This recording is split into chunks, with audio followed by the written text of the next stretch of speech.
Hello guys, स्वागत है आपका मेरी एक न्यू वीडियो में। सो हम दिल्ली न्यूज़ चैनल पे। आप सब कैसे हो? होप करता हूँ आप सब ठीक होंगे। तो आज हम जो इस वीडियो में बात करेंगे, जो भारत के उपराष्ट्रपति वाइस प्रेसिडेंट जगदीप धनखड़ ने जो अपनी पोस्ट से रिज़ाइन दे दिया है अचानक से। जो मॉनसून सत्र स्टार्ट हुआ था, पार्लियामेंट सेशन अभी 21 जुलाई से लोकसभा और राज्यसभा का, उसके बीच में अचानक से दूसरे दिन ही उन्होंने रिज़ाइन कर दिया, और वो भी अचानक से कर दिया। ऐसा उनका कोई इरादा नहीं था। तो उसके ऊपर हम बात करेंगे, और उसी को लेकर जो ओपोजिशन पार्टी है, विपक्ष की पार्टी कांग्रेस, समाजवादी और टीएमसी पार्टी, वो विपक्ष की पार्टियां क्वेश्चन उठा रही है कि अचानक से कैसे। अभी तो उनकी हेल्थ बिल्कुल ठीक थी, उन्होंने अचानक से अपनी पोस्ट पे रिज़ाइन कैसे दे दिया? इसके पीछे कोई बड़ी राजनीति है, दाल में कुछ काला है, ऐसा राजनेता का कहना है विपक्ष पार्टी के। अपना सेशन जो है, अपना कार्यकाल वो पूरा भी नहीं किया, और उसके पीछे जो रीज़न बताया जा रहा है, उन्होंने लेटर में प्रेसिडेंट जो द्रौपदी मुर्मू है उनको ये लिखा है राष्ट्रपति भवन जाकर कि मेरे को हेल्थ इशू है, मेरे को थोड़ा हेल्थ का इशू था, उस रीज़न से उन्होंने रिज़ाइन किया अपनी इस पोस्ट से। बट ऐसा भी कुछ भी नहीं बताया जा रहा। जो विपक्ष की पार्टी के नेता हैं, ओपोजिशन पार्टी जिसमें कि Congress party, TMC, Samajwadi party, इसमें बोल रही है कि इसके पीछे काफ़ी कोई बड़ा रीज़न है। अचानक से हम सब मतलब मीटिंग कर चुके हैं या मीटिंग कर रहे थे शाम तक, जब उन्होंने अचानक से रिज़ाइन दिया शाम को लगभग 5 बजे के बाद, तो तब तक ये जयराम रमेश जो नेता हैं, राज्यसभा सांसद है कांग्रेस पार्टी से या अन्य पार्टी के नेता है, वो मीटिंग कर चुके थे, मिल चुके थे। तो जगदीप धनखड़ ने अचानक से फिर रिज़ाइन क्यों दिया? तो जो सबसे बड़ा मेन रीज़न बताया जा रहा है, इसमें पता चल रहा है, अभी क्लियर नहीं है, बट इसमें पता चल रहा है कि जो जस्टिस वर्मा थे, उनका जो महाभियोग उसके मतलब उनके अगेंस्ट में लेकर आना था, उसके लिए उन्होंने रिज़ाइन किया है। क्योंकि जो केंद्र सरकार है, एनडीए सरकार, वो चाहती थी उनके खिलाफ जो मोशन है वो केंद्र सरकार लाए या केंद्र सरकार की गाइडेंस पे होए। बट जो अपोजिशन पार्टी के नेता थे, जैसे कि कांग्रेस पार्टी के या अन्य जो एमपी थे, वो डायरेक्ट मीटिंग कर रहे थे उपराष्ट्रपति से, उसमें कि केंद्र सरकार के जो केंद्रीय मंत्री हैं, जेपी नड्डा, किरण रिजिजू, अर्जुन राम मेघवाल, जो केंद्रीय मंत्री हैं केंद्र सरकार में, वो उस मीटिंग में भी शामिल हुए।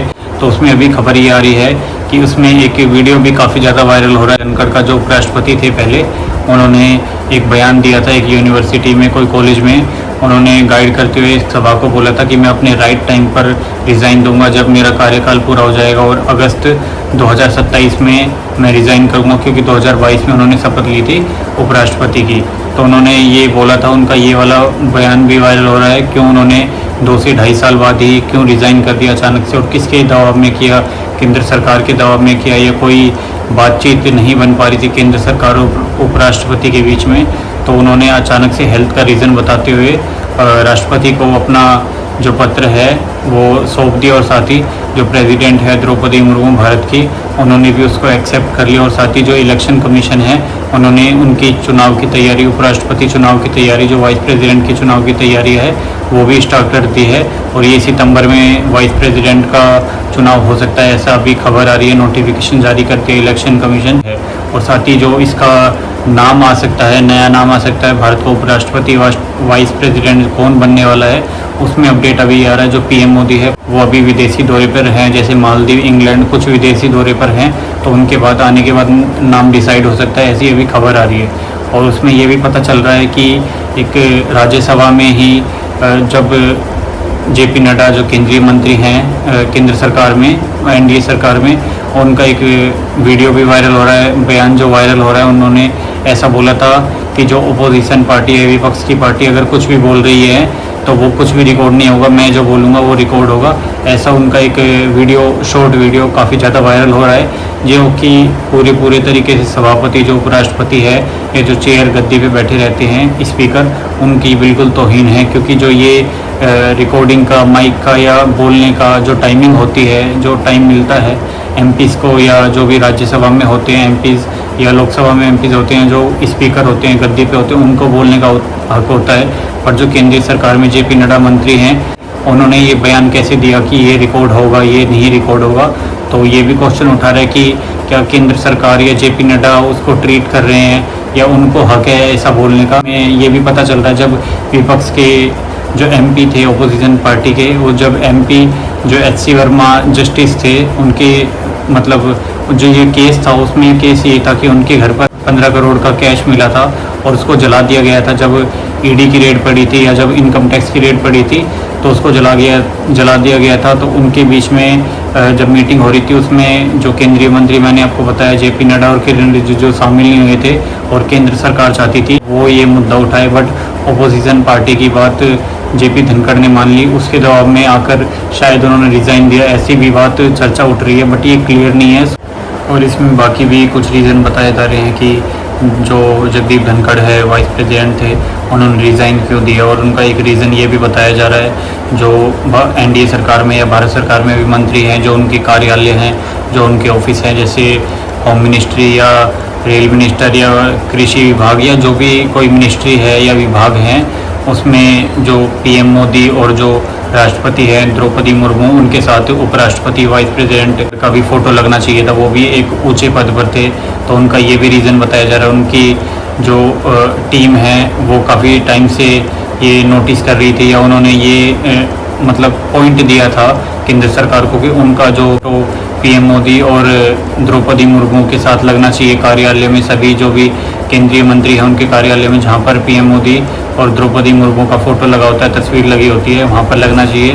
तो उनकी ये बात नहीं मानी गई थी। और साथ ही दूसरा रीज़न ये भी बताया जा रहा है जो उनका काफ़िला है या जो उनका कॉन्वे था उसमें वो चाहते थे कि बड़ी गाड़ियाँ भी ऐड हों, जैसे कि मर्सिडीज़ बेंज या कुछ आप बोल सकते हो बड़ी जो महंगी गाड़ियाँ होती है करोड़ों की, वो गाड़ियाँ शामिल होनी चाहिए उनके कॉन्वो में। अभी ये क्लियर नहीं है, बट मैं आपको जितना सोर्स से पता चल पा रहा है।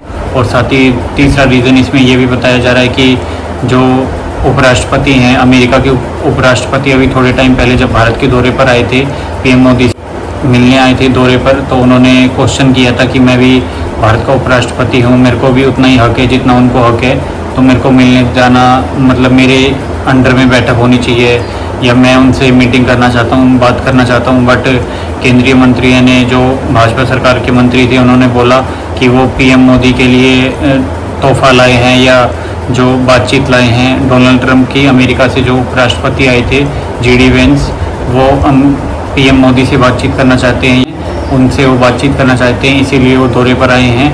और उन्होंने ये भी बोला फिर जगदीप धनखड़ ने मेरे को मिलने का हक है, तो ऐसी अभी बातचीत चल रही है। तो काफ़ी सारे रीज़न बताए जा रहे हैं और ये अभी से नहीं काफ़ी टाइम से चल रहा था। और सबसे बड़ी बात ये है जब लोकसभा और राज्यसभा का जब मानसून सेशन या मानसून सत्र स्टार्ट हुआ तभी उन्होंने क्यों अचानक से एकदम से रिज़ाइन दिया, और ऐसा कुछ हेल्थ का इशू था नहीं।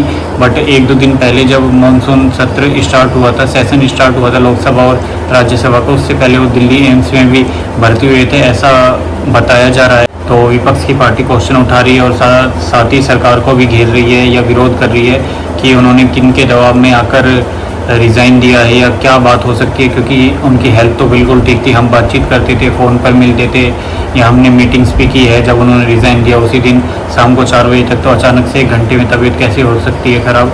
ऐसे वो पहले वाइस प्रेसिडेंट है भारत के जो उन्होंने अपना 2 से ढाई साल बाद ही अपना रिज़ाइन दे दिया हेल्थ का रीज़न बताते हुए। ऐसा कोई भी अभी तक वाइस प्रेसिडेंट उपराष्ट्रपति नहीं रहा जिन्होंने बीच अपने कार्यकाल में सेशन में अपना रिज़ाइन दिया हो, इस्तीफ़ा दिया हो। बाकी सबकी अपनी मजबूरी होती है या कोई रीज़न हो सकता है। उनका हेल्थ का रीज़न बताया जा रहा है, उनको थोड़ी प्रॉब्लम भी थी बैकबोन में, कमर में, उनकी बॉडी में, तो उन्होंने रीज़न बताते हुए रिज़ाइन दे दिया। बट उन्होंने अचानक से जब ऐसे टाइम पे रिज़ाइन दिया जब मानसून सेशन जो स्टार्ट ही हुआ था मिले थे, तो उन्होंने अगले दिन रिज़ाइन दिया। तो सभी क्वेश्चन उठाते हैं विपक्ष पार्टी के नेता। तो अभी देखना होगा, पीएम मोदी ने भी इस पर रिएक्ट किया था बाकी, जिसमें उन्होंने बोला था कि काफ़ी समय से राज कर चुके हैं या एक टाइप से लोगों की सेवा कर चुके हैं सरकारी पदों पर। पहले वो वेस्ट बंगाल के गवर्नर भी रह चुके हैं पश्चिम बंगाल के, और साथ ही उन्होंने पश्चिम बंगाल की जो अभी भी चीफ मिनिस्टर है करंटली, उनके ऊपर भी, उनकी सरकार के ऊपर भी प्रॉपरली क्वेश्चन उठाए हैं और उन्होंने या लोगों की सेवा की है, उन्होंने उनको काफ़ी मौका मिला है। ऐसा पीएम मोदी ने ट्वीट भी किया और उन्होंने बोला अपनी हेल्थ का ख्याल रखना चाहिए, उन्होंने ट्वीट किया। तो उसके बाद अभी ये खबर आ रही है, तो देखना होगा सितंबर में कौन अभी न्यू वाइस प्रेसिडेंट बन सकता है। तो अब इसमें कोई अपडेट आता है तो मैं आपको अपडेट करता हूँ। अगर आपको वीडियो पसंद आई हो तो वीडियो को लाइक, कमेंट, शेयर करना, और अगर अपने चैनल को सब्सक्राइब नहीं किया है शुभम डेली न्यूज़ चैनल, तो इसको सब्सक्राइब जरूर कर